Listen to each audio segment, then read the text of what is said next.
አመድ አኛ ጋር ተወሰነሽ ነው ብትይ ነው የሚሻለው እኮ ወሰነሽ ነው እዚህ ላይ ወሰነሽ አፈልቼ ነበር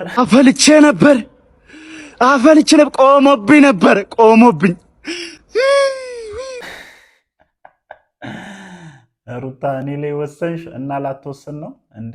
አንተ እንደፈለክ ስትዘል ታዲያ ዝም ብላ ማየት አለብህ? ምንም አታመጪም፣ ምንም ልታመጪ የምትችይው ነገር የለም ብለህ መሰለኝ ይሄንን ሁሉ ነገር ስታደርግ የነበረው። እስኪ ትላንትና ከኋላ ስታስከተላቸው የነበሩ እነዛ ወጠምሾች እስኪ ያስጥሉ። አሁን እኔ እኮ ትላንትናም ተናግሬያለሁኝ አይደለም 2 ጎረምሳ ሌላም ተጨማሪ 3 4 5 አድርገህ ራሱ ብታስከተል ከህግና ከህግ ተጠያቂነት ልታመልጥ የምትችልበት ምንም አይነት ምክንያት የለም። ሩታም ሌላ አይነት ግርግር ውስጥ ከምትገቢ በትክክለኛው መንገድ እንደዚህ ጉዳዩን ለህግ ሰተሽ ነገሮችን ብትመለከቺ የተሻለ ነው የሚሆነው። አፍልተህ ነበር እንግዲህ እንደሚያረጋጉ ተስፋ አደርጋለሁኝ። እኔ እንደውም በጣም የዘገየ እስር ብዬ ነው የማስበው ያንተን ማለት ነው። ምክንያቱም ከዚህ ቀደም እንደዚህ አይነት ነገር ተከስተው ቢሆን ኖሮ የዚህን ያክል ደረጃ ተደርሳለ ብዬ አላስብም። ለማንኛውም ቆንጆ ትምህርት የሰጡህ ይመስለኛል እነዛ ከጀርባህ ያስከተልካቸው ወጠምሾች። እንግዲህ ከህግ ተጠያቂነት ሊያድኑህ እንደማይችሉ በደንብ አይተናል። በነገራችን ላይ የብዙዎቻችሁን አስተያየት ለመመልከት እየሞከርኩኝ ነበርና አብርሽን ተጠያቂ ሊያደርገው የሚችል ምን ነገር አለ እያላችሁ ነበር። እስካሁን ድረስ አብርሃም በህጋዊ መንገድ ፍቺውን እስካልፈጸመ ድረስ ትዳር ውስጥ ያለ ሰው ነው።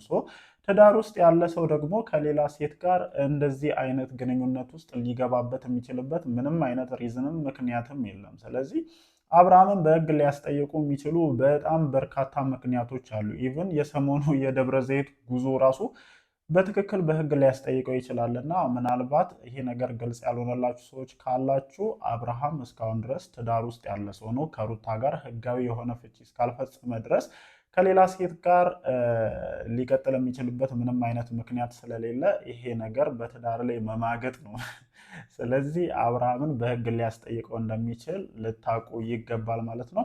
ለማንኛውም እኔ እንደዚህ በመሆኑ ደስ ብሎኛል። የምሬ ነው የምላችሁ። አንደኛ ይሄ ልጅ እስካሁን ድረስ ሊረጋጋ አልቻለም ወይም ከራሱ ጋር መሆን አልቻለም እና በተደጋጋሚ ብዙ ጥፋቶችን የሚሰራው ደግሞ ከራሱ ጋር ሊሆን ስላልቻለ ነው። አንዳንድ ጊዜ የሆነ ለራሳችን ጊዜ አለመስጠት ራሱ የሆነ በጣም ብዙ አይነት ነገሮች ውስጥ ይከተናል እና እስኪ ቢያንስ አሁን በታሰረበት ምን እያደረግኩኝ ነበረ፣ ምን እየሆንኩ ነበረ ምናምን ብሎ መለስ ብሎ ሊያስብ ይችላል። ምናልባትም የእርምት ጊዜ ሆኖ ከዚህ ከሚሰራቸው የተሳሳቱ ስራዎች ይወጣል የሚል እሳቤ ያለኝ ማለት ነው።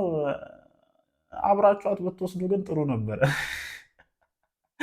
አብራችኋት ብትወስዱ የተሻለ ነበረ። የት ገብታ ነው ግን ዛሬ አላየኋትም። የት ሄዳ ነው? እስሩ ላይ እሷም መካተት አለባት። ምክንያቱም እሷ ራሱ ተጠያቂ ልትሆን የምትችል ወንጀለኛ ሴት ናት ማለት ነው። ትዳር ውስጥ ያለ ወንድን በማልከስከስ በአንቀጽ ጨ በህዝባር ለመሰረት መቀጣት አለባት አይደለ? ለማንኛውም ግን ያው ብዙዎቻችሁ ደስ እንዳላችሁና የሩታን ውሳኔ እንደደገፋችሁት ነው ከሰጣችሁት ኮመንት መረዳት የቻልኩት። ሰላም እንዴት አመሻችሁልኝ የኔ ውድ ቤተሰቦች? ደህና ናችሁ? አማን ነው አሾይና ነው። ዛሬ እንግዲህ ከመሸ በአብርሽ ዩቲዩብ ቻናል ላይ በተለቀቀው ቪዲዮ ተመልሰን መተናል ማለት ነው። እንግዲህ ነገ ሄጄ አብርሽን እንደምጠይቀው ቃል እገባላችኋለሁ ማለት ነው። መቼስ እዚህ ቡታጅራ ውስጥ ታስሮ ዝም አልልም። ወንድምነት የምሬን ነው የምላችሁና ነገ ያለበት ድረስ ሄደን እንጠይቀዋለን። መጠየቅ አለብን። እንዲማርም በዛው መናገር መቻል አለብን ብዬ አስባለሁ። ለማንኛውም እንግዲህ ሩታ አትወስንብኝም የሚል ሀሳብ ነበረ ጭንቅላት ውስጥ። ለዛ ነበር እንደዛ ስታፈሉ የነበሩት። እግዚአብሔርን አፈላችሁ። በተለይ ደግሞ ትናንትና በጣም አፈላችሁ። የምታሳዩት ንቀት፣ የምትሆኑት ነገር ምናምን ደስ አይልም። ምንም ቢሆን ሚስት ናት፣ የልጅህ እናት ናት። ከሩታ ጋር እንዲህ አይነት ነገር ውስጥ መግባት በፍጹም የለባችሁም። በቃ እኔ ብያለሁ። መለያየት ከሆነ በትክክለኛው እንደሰለጠነ ሰው ተነጋግራችሁ በዚህ ምክንያት እኔና አንቺ አንቀጥልም፣ በዚህ ምክንያት እኔና አንቺን አብሮ ሊያኖረን የሚችል ነገር ስለሌለ እስኪ ደግሞ አሁን በየራሳችን መንገድ እንራመድ ብሎ ተነጋግሮ የትኛውም ሰው ማለት ነው። በነገራችን ላይ አሁን ላይ በጣም ብዙ እንትኖች አሉና በትክክለኛው መንገድ መለያየት እየቻላችሁ መሀላችሁ ልጅ እያለ እንደዚህ አይነት ነገር ውስጥ መግባታችሁ አግባብ ነው ብዬ አላስብም። ያው እኔ ዝም ብዬ ሳይ አንተ ሄርሜላ ላይ ሽፍድ ብለሃልና ምናልባትም በቃ እሺ እንደዚህ አይነት ነገር ውስጥ ከገባ በትክክለኛው መንገድ በቃ እንዲህ ነገር ውስጥ ምን አስገባ? አንደኛ በትክክል የልጅቷን ወረቀት መፈረም ሲጀመር እኔ ሩታ ወስናለች። ዛሬ ላይ አይደለም የወሰነችው። በደንብ ከተመለከታችኋት የሆነ የወሰነች አይነት ነው የሚመስለኝ እና ሩታዬ እኔ ላይ ወሰንሽ፣ ጨከንሽብኝ እኔ ላይ ስታፈላል ነበር እንዴ? ቆይ ሰሞኑ ስታፈላል ነበር። በጣም አላፈላችሁም ከአዲሷ ውሽማህ ጋር? እኔ ግን ለምንድን ነው እንዲፈገግ ብሎ ደስ አለኝ እንዲ አብርሽ ስለታሰረ። ኧረ በስመ አብ! ኧረ ፍቱ እናንተ። ለማንኛውም ግን ማለት ነው እኔ መማሪያ ጊዜ ይሆናል ብዬ ነው የማስበው። ምክንያቱም የሰው ልጅ በቃ ስሜቱ በነዳበት መንገድ ብቻ የሚራመድ ከሆነ በጣም ብዙ ጥፋቶችን ይሰራል እና እንደዚህ አይነት ጥፋቶች ውስጥ ከሚገባ ደግሞ ቢያንስ እንደዚህ የእርምት ጊዜ የሚወስድበት እስር ያስፈልገዋል ብዬ አስባለሁ። አንተ አባትህን ልትሰማ አልቻልክም፣ የገዛ ጓደኞችን ወንድሞችን መስማት አልቻልክም። በአጠቃላይ እቺ ልጅ ምን እንዳደረገች በምን ጭንቅላትን እንደደፈነችው አላውቅም። አጠገብ ላይ ያለ ሰው በሙሉ መስማት አልፈለክም። እስኪ ዛሬ አቤል ብሩክ መጥተው እስኪ ያስጥሉ ከዚህ ነገር ማለት ነው። እስኪ ያስወጡ። እንደዛ ጃስ ጃስ እያሉ ከጀርባ በጣም ብዙ ጥፋቶችን እንድትሰራ ሲያበረታቱ ሲደግፉ የነበሩ ልጆች እስኪ ዛሬ ከዚህ ነገር ያወጡ። በነገራችን ላይ ሁሉም ነገር ማየት የምንችለው እንደዚህ አይነት ነገሮች ውስጥ በገባን ሰዓት ላይ አጠገባችን ሆይ ሆይ ቢሉ የሚያዳምቁልን፣ ስህተት እንድንሰራ ከኋላ አብሮ የሚያጫፍሩን ሰዎች አይኖሩም እና ዛሬ እንዳየነው ነው። ብቻህን ነው ይሄንን ሁሉ ነገር እየተጋፈጥክ ያለው። ኢቭን ውሽሚት ራሱ የለችም። እኔ እውነቴን ነው ሩታ ለምን አብረች ብቻ ለምን እንደዛ ስታቃጥልሽ አልነበር? እሷም መግባት አለባት፣ እሷም መታረም አለባት። እቺ እኮ ከዚህ በኋላ ራሱ ሌላ ጋ ሄዳ ባል መቀማቷ የማይቀር ነውና የሆነ አስተማሪ የሆነ እርምጃ ያስፈልጋታል ብዬ አስባለሁ። ለማንኛውም ወደ ቁም ነገሩ ስንመለስ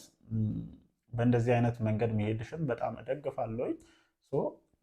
አንድ ላይ መቀጠል እስካልቻላችሁ ድረስ መለያየት እስከሆነ ድረስ በትክክለኛው መንገድ እንደዚህ በህግ አግባብ ህግ በሚያውቀው መንገድ እንትን ማለት እንጂ ይሄ እኔ ከማንም በላይ ነኝ፣ እኔ እንደዚህ፣ እኔ ማንም አይነካኝም ምናምን ማለት ምን ያክል እንደማያስኬድ በደንብ የተመለከታችሁ ይመስለኛል። እንግዲህ ጋርዶችን አስከትሎ ቢመጣም እነዛ ጋርዶቹ ከህግ ተጠያቂነት ሊያተርፉት አልቻሉም።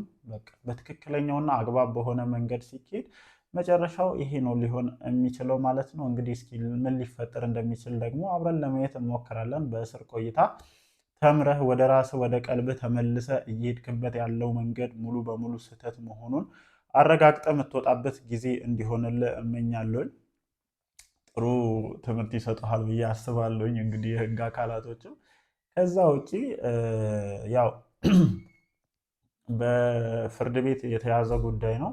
የዚህን ያክል የከረረ እስር ይኖራል የሚል እሳቤ የለኝም። ያው ወረቀቱን እንድትፈርምና ምናልባትም ሩታ ክሱን ካስገባችና መቀጠል የምትፈልግ ከሆነ ትዳር ላይ በመንዘላዘልም ልትጠየቅበት የምትችልበት አጋጣሚ ይኖራል ማለት ነው። ያ ነገሮችን ትንሽ ከበድ ሊያደርገው ይችላል። አይሚን የዚህን ያክል ትወስንብሃለች የሚል እሳቤ የለኝም እስከዛሬ ድረስም ከአንተ ጋር መዳረቅ ስለሰለቻት እንጂ እንደዚህ ወደ ህግም የሚሄድ እንትን አዝማሚያ አልነበራትም። ገና አንተ እሷን ለማበሳጨት እሷን ሌላ ነገር ውስጥ ለመክተት ወንድሞቿን ስሜታዊ ለማድረግ የሄድክበት መንገድ እዚህ ደረጃ ላይ እንድትደርሱ አድርጓቸዋል ማለት ነው። ይሄ ነገር እንደኔ ባይከሰት ደስ ይለኛል። ምክንያቱም ይህንን ነገር ነገ ልጃችሁ ይመለከታል።